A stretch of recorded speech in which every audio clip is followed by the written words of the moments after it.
বিদ্যুৎ খাতে যে প্রিপেইড মিটার এই হয়রানিমূলক এবং গ্রাহক শোষণের প্রিপেইড মিটার বাতিলের দাবিতে আমরা রংপুর মহানগর নাগরিক কমিটির তরফ থেকে দীর্ঘদিন থেকে আন্দোলন করছি এবং শুধু রংপুরেই নয় সারা দেশের বিদ্যুৎ গ্রাহকরা এই বিতর্কিত প্রিপেইড মিটারের বিরুদ্ধে আন্দোলনে নেমেছে। আমরা দীর্ঘ আন্দোলনের পরেও আমরা বিদ্যুৎ বিভাগের তরফ থেকে কিংবা সরকারের তরফ থেকে এই বিষয়ে সুস্পষ্ট কোনো নির্দেশনা পাইনি, কিন্তু আমরা দেখছি যে এখানে নেস্কো কর্তৃপক্ষ এই যে বিতর্কিত প্রিপেড মিটার সেই প্রিপেড মিটার স্থাপনের কাজ তারা খুব জোরে সোরে করছে। আমরা এতে শঙ্কিত, আমরা উদ্বিগ্ন।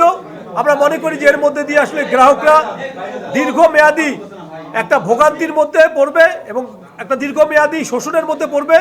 সেই কারণে আমরা বর্তমান যে সদ্য নির্বাচিত মাননীয় প্রধানমন্ত্রী জনাব তারেক রহমানের উদ্দেশ্যে আমরা রংপুর মহানগর নাগরিক কমিটির পক্ষ থেকে এই খোলা চিঠিটি আমরা প্রেরণ করছি।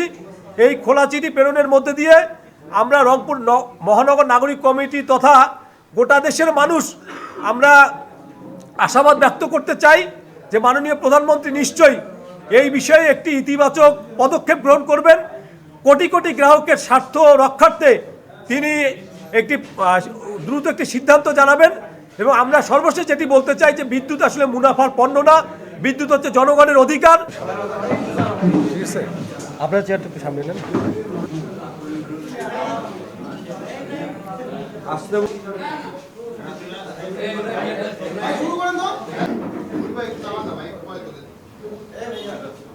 তিনি যখন বাংলাদেশের মাটিতে প্রত্যাবর্তন করেছিলেন,